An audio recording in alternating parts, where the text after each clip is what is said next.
Assalamualaikum warahmatullahi wabarakatuh. Kami dari kelompok 1 pada hari ini kami akan mempresentasikan hasil diskusi kami mengenai pembuatan proposal, perancangan, dan implementasi robot line follower otomatis berbasis microcontroller Arduino. Kami beranggotakan 4 orang, saya sendiri Muhammad Dafa Trisda Al-Mukarrom. Saya Nadifa Nursahla. Saya Dwi Suci. Saya Reza Miranda. Pada materi pertama, yaitu tentang latar belakang yang akan disampaikan oleh Reza Miranda. Kepada Reza, kami persilakan. Baiklah, di sini saya akan menjelaskan tentang latar belakang.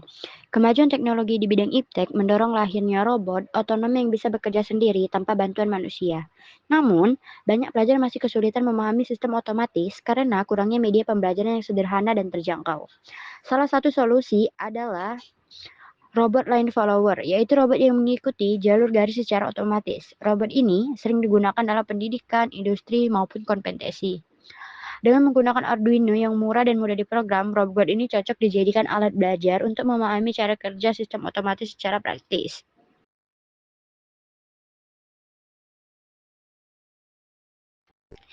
Lanjut, kita akan membahas dua rumusan masalah, yaitu yang pertama, bagaimana proses perancangan dan implementasi robot line follower berbasis microcontroller Arduino sebagai media pembelajaran sistem otomatis. Yang kedua, komponen apa saja sih yang digunakan dan bagaimana prinsip kerja dari robot line follower berbasis Arduino tersebut. Lalu di sini kita akan masuk batasan masalah. Yang pertama, robot hanya menggunakan microcontroller Arduino Uno sebagai otaknya. Yang kedua, jalur yang digunakan adalah garis hitam pada permukaan putih atau sebaliknya dalam lintasan sederhana. Baik, di sini ada dua tujuan. Yang pertama, untuk merancang dan mengimplementasikan robot line follower menggunakan microcontroller Arduino secara sistematis dan fungsional.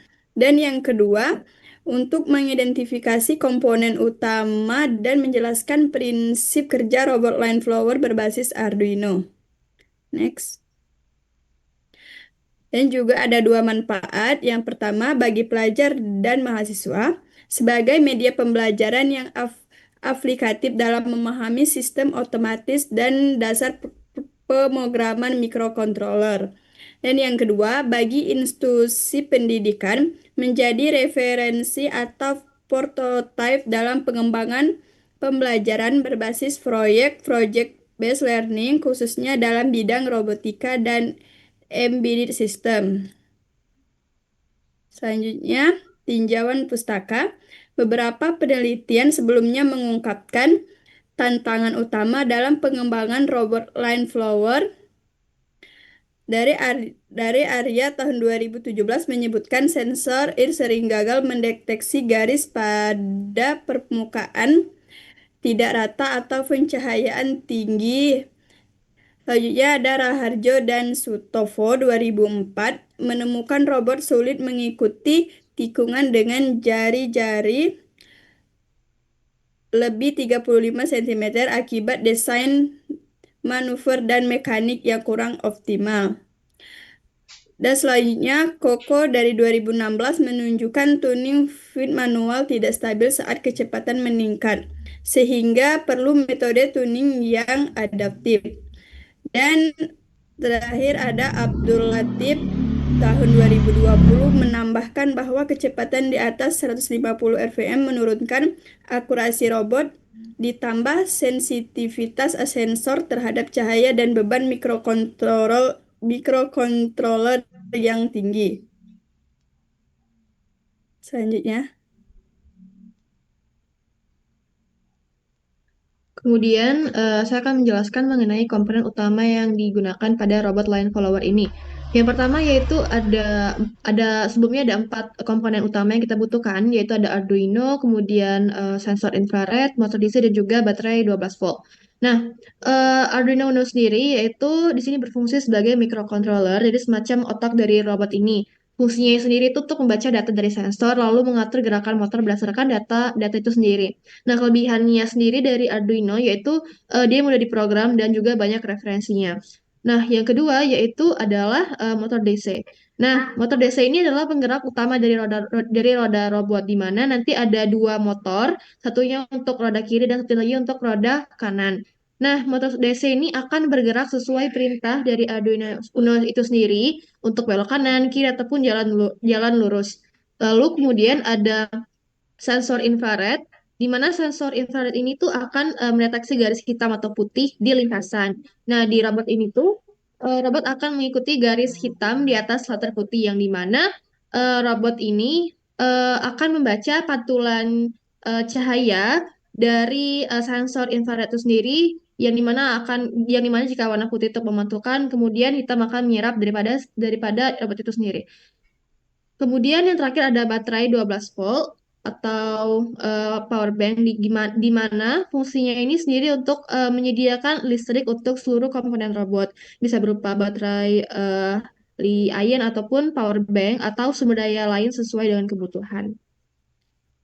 Kemudian ada metode perancangan. Di sini penelitian ini tuh berfokus pada metode perancangan sistem yang fokusnya pada analisis kebutuhan dan desain tanpa eksperimen langsung karena masih pada tahap konseptual. Nah, langkah-langkahnya sendiri ada 5. Yang pertama adalah identifikasi kebutuhan, kemudian ada pemilihan komponen seperti sensor infrared, Arduino, motor DC, dan juga driver motor. Lalu yang ketiga ada studi literatur dari buku, jurnal, dan juga referensi daring. Kemudian yang keempat itu ada perancangan sistem berupa diagram blok, alur logika, skematik, dan juga program Arduino. Dan yang terakhir itu adalah simulasi awal sendiri menggunakan Tinkercad ataupun Proteus untuk menguji rancangan. Kemudian kita masuk ke diagram alir sistem. Nah, pada diagram alir sistem sendiri itu yang pertama, sistem sendiri akan dimulai saat robot sendiri dinyalakan menggunakan tombol on ataupun off. Kemudian setelah aktif, nantinya sensor infrared itu akan segera bekerja dengan membaca warna permukaan di bawah robot itu sendiri. Apakah itu hitam ataupun putih. Nah, sensor ini biasanya diletakkan untuk robot kami sendiri itu sensornya akan diletakkan di bagian bawah robot menghadap ke lantai. Lalu kemudian data dari sensor nanti itu akan dikirimkan ke microcontroller dari Arduino sendiri.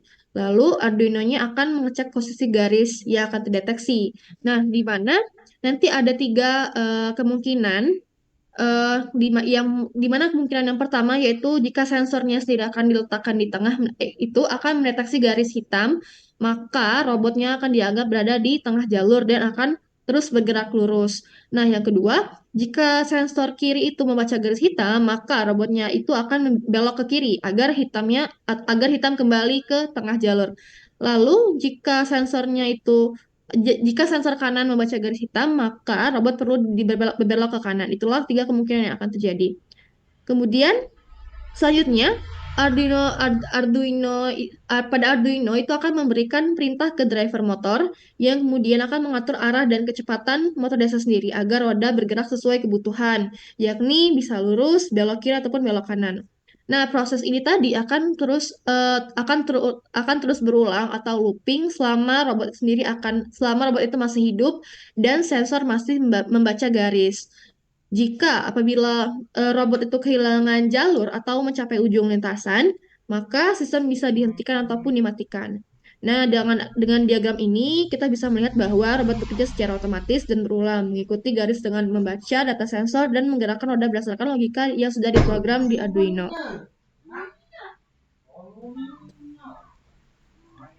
Selanjutnya saya akan menjelaskan mengenai perancangan alat dan bahan.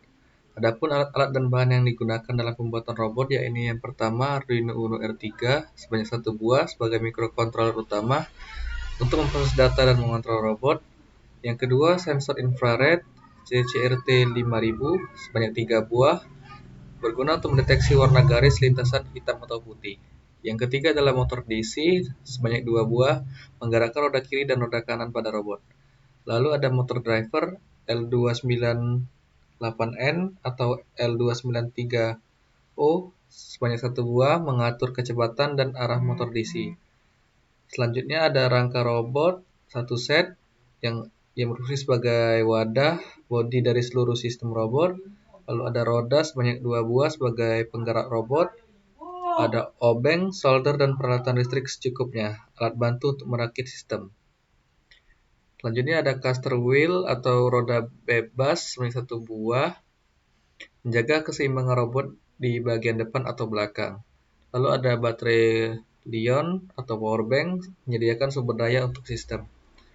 Selanjutnya ada modul switch on off, 1 buah untuk menghidupkan dan mematikan sistem, kabel jumper, menghubungkan komponen elektronik antar pin, breadboard atau PCB sebagai tempat merangkai komponen sebelum permanen, ada baut dan mur secukupnya sebagai pengencang komponen ke arah robot, ke rangka robot, kemudian obeng, solder, dan peralatan listrik lainnya sebagai alat bantu untuk pembuatan sistem.